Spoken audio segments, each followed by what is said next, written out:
Muling lumutang ang balitang may nilulutong kudeta laban sa Administrasyong Marcos. May hamon naman si Defense Secretary Gibo Teodoro sa mga retirado opisyal na nagpapakalat nito.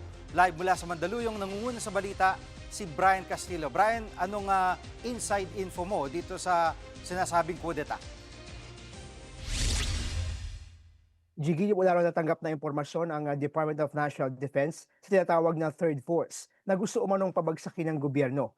Balikan ko lang, Jiggy, yung konteksto nito. Si Romeo Pocis, na isang retired general, ang nauna nagsabi na may plano umanong kuritami sa tinatawag na Third Force. Si Pocis, Jiggy, ay dating opisyal ng Philippine Air Force at convener din ng United People's Initiative. Ayon sa kanya, balak ng Third Force na yan na maglunsad ng mga pambobomba at assassinations. Ito raw ang gagamitin nila para kumbinsihin ang lahat na pabagsakin ng gobyerno at maglunsad ng isang civil-military junta.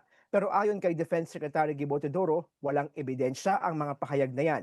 May hamon pa ang kalihim sa mga retiradong opisyal tulad ni Pocis. Pakinggan natin.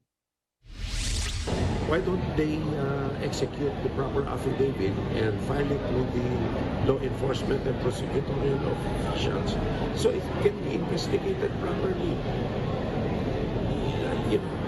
Kung meron talagang ebidensya.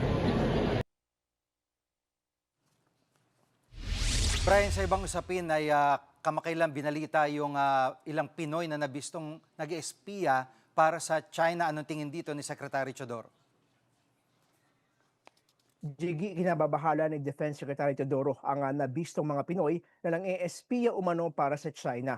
Seryoso raw itong usapin at malaking banta sa seguridad ng bansa. Dagdag pa ni Teodoro, panahon na para amyendahan ang batas sa pang-espiya o yung espionage law.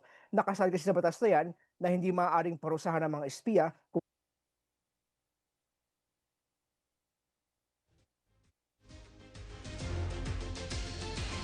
Yan ang ulat ni Brian Castillo live mula sa Mandaluyong. Mga kapatid, Jig Manikad po, pagdating sa mahalagang balita sa loob at labas ng bansa, dapat una sa lahat, mag-follow at mag-subscribe na sa social media pages ng News 5.